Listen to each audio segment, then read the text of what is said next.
Hello and welcome to the second episode of Logan RC. Now, if you saw my first episode, I did one on the B7 with the Fast Fox conversion, which is this guy right here. That has gotten a strong response that I didn't quite expect, and many of you seem to be enjoying what I did and doing the comparison and the testing of that and the results that I found, which I think surprised a lot of people. I'm going to do a follow-up video of trying to go even faster with the Fast Fox. I do this mainly just for fun and wouldn't mind it to get a little bit more serious. And with that in mind, I would love to get more subscribers. If we can reach 1,000 subscribers, I will take this guy, which is a brand new in the box, JRXS Type R, never opened, still sealed. I'll open it, build it, and maybe even test it on the racetrack if I can get to 1,000 subs. So that'll give you guys a little bit of motivation to keep tuning in.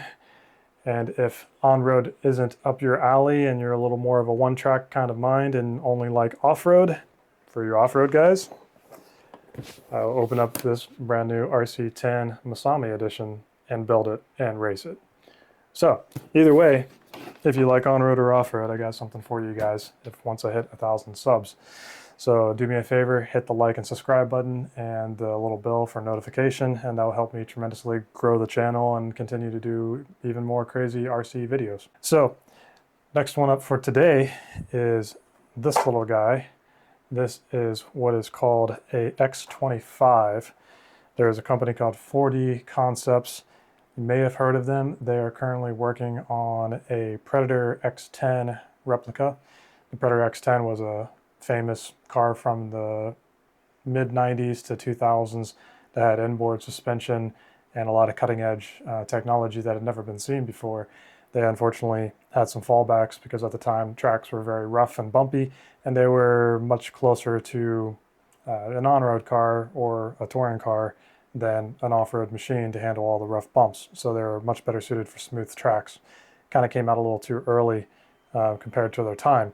So this is a reimagining of the X10, and they called it the X25 since it came out in 2025.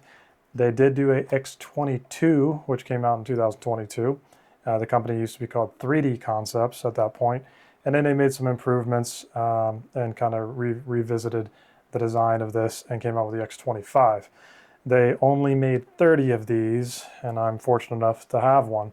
It actually popped up from a person who bought the original batch and decided not to build it, so he posted everything for sale, and I snatched it up because I very much love the Predator series, and the inboard suspension I think is extremely unique, and so I wanted to try out basically a new version of it. So that is this car here.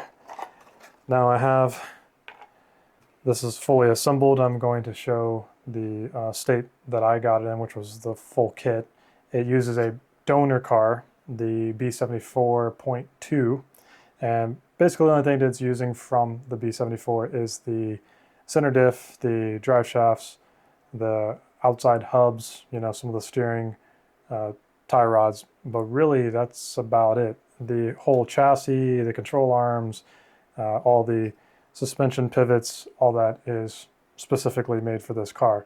It reuses the front shocks, and then you have to get a second set of front shocks for the rear because they're quite a bit shorter than the B74 stuff. This was a body that I feel like didn't turn out the best. It was kind of a quick paint job to get on the track and testing. It works, it's not my favorite. So running gear, running a 13.5 turn Hobbywing motor, the Hobbywing G3 Pro speed control, a Losi G Coyote battery pack, high-speed servo, and that's about it. So this car has been very challenging to run. The very first time I put it together, it seemed like it didn't have enough pack. So every time we went over any kind of jump, it would want to bottom out real bad. And just generally, the suspension was giving me all kinds of fits, a lot of traction roll issues as well. So I went through after the first couple runs and went back to the drawing board on the suspension and had some new ideas. The original X10 actually used a single hole piston and instead of a 2-hole, So what I did is took some VRP pistons, which have the flaps inside of them. So on a bound, rebound, it changes from 2-hole to 4-hole. Took one of those, plugged one of the holes. So on bound, it was a single-hole piston, and on a rebound, it was a 3-hole piston. This seemed to help a considerable amount. Once I did that with these shocks and played around with the shock oil and the spring rates, went a little bit softer on the springs, a little thinner on the oil, and developed a lot more pack. That allowed it to have greater jumping ability, but then smoothed out the rough track handling so it wasn't getting so disturbed over, little small bumps. That's pretty much what I've been doing. It's just kind of testing and tuning and trying to see what this is actually capable of, how capable is it? So let's move into watching the build of this vehicle and then over to track testing and see how it compares to the modern buggies that are out today.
So here we are running around the track a little bit.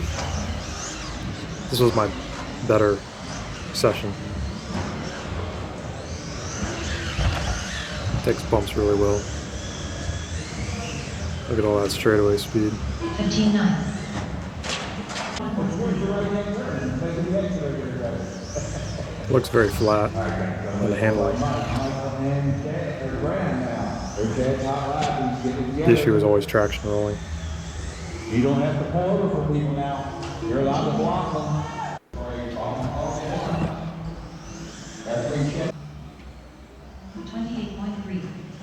Right through this section, right there, on the switchback.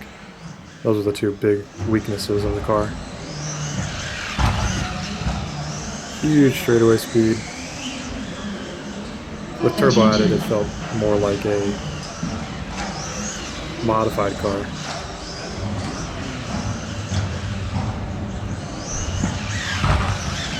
Very fun to drive, but also nerve-wracking.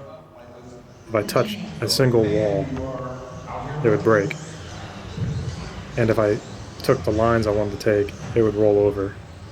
So trying to balance this during the whole run was challenging, to say the least. 15-1. You can see it wanting the traction roll.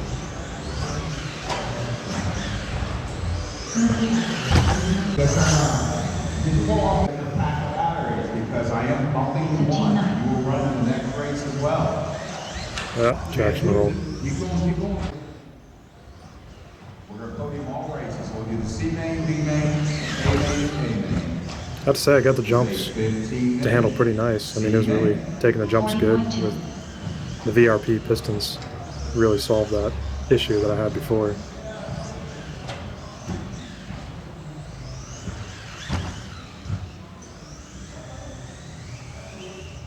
I don't think the straightaway ever got boring.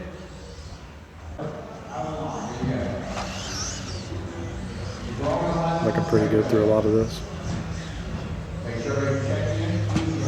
This is a main. This is a all out. This is what. It was a blast to drive. I mean, I really did enjoy driving it. Traction roll again. There's Mike with a 9-9. This is for a bubble one. From that halfway point now.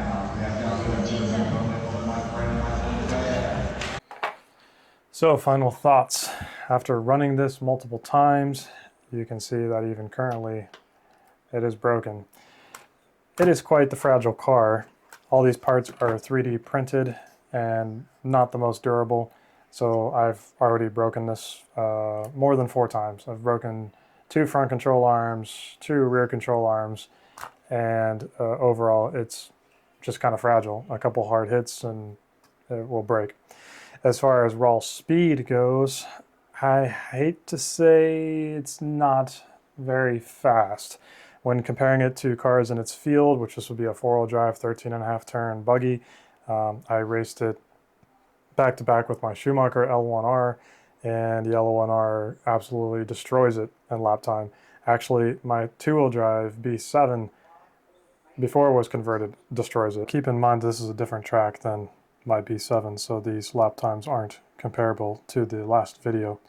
But the final results were, for the X25, fastest lap was a 14.7, which I kind of barely did that. The top 5 were 15s flat, top 10 were 15.3, top 15, 15.5. My L1R, fastest lap 14.3, top 5 14.38, top 10 14.4, top 15 14.5. Then for the B7, 14.456 was fastest lap, top 5 14.580, top 10 14.80, top 15 15 flat. So you can see that the poor X25 is lagging behind by consistently over half a second on where it should be. So needs some more development. First off, my thoughts on the X25. I have to say that I love the engineering in this. I love the quality of the build. All the parts, the fit and finish were pretty good too, considering that this is a very limited production. Only 30 of these were made. So for how small of a run it was, and obviously they're not a giant company, I was very impressed with the quality of how they put everything together. The only downside is the materials they're using are 3D printed, and you just can't expect a ton of durability out of 3D printed parts. So there is a decent amount of flex in the front end. The chassis is pretty stiff because they got all the carbon reinforcements, but there is flex in the control arms, which I think are affecting things, maybe affecting its rollover tendencies. But that was the biggest thing I was really fighting, was stability through corners. It constantly loves to traction roll, no matter how much glue I put on the front sidewalls or how low I get it down to the ground. I'm probably going to run it another few times and add a tungsten plate on the bottom or a brass plate. That's kind of a trick I've done in the past with older vehicles that have higher CG running on carpet. I just put a plate on the bottom, and that helps drop down the CG and keep them from traction rolling so often. But this one is definitely, it seems like the center of gravity is high, which is odd because you think that with these shocks being in this position that it'd have really low center of gravity. Personally, if you really look at the car, I feel these upper shocks are actually higher CG than a standard layout. The fronts might be a little bit lower, but with these, cancel levers here in these positions and are made out of metal, I don't know much lower the CG really is up front, but definitely in the rear, I think it's higher. So it was an awesome design, from the 90s. Nowadays, I don't know if it has any real advantages. I only see disadvantages so far running it on the track. It's pretty much slower in every segment compared to my modern buggies. Not exactly pleased with how fast it runs on the track, but from a nostalgia standpoint and from an engineering standpoint and just looking at it, it's a gorgeous buggy. And I really like it, despite its fallbacks. And there, maybe we can get this to handle correctly with a little bit more time and development. I'm not going to throw in the towel just yet. I will continue to play around with it and see what it can do. But that is the X25 from 4D Concepts. I haven't even seen almost any information about this buggy whatsoever. And it's kind of, I just wanted to get it out there and show it up close and personal so that, you guys could actually see what they're all about. So tune in next time. Don't forget to like and subscribe, and I'll have more cool things for you guys to check out in the future.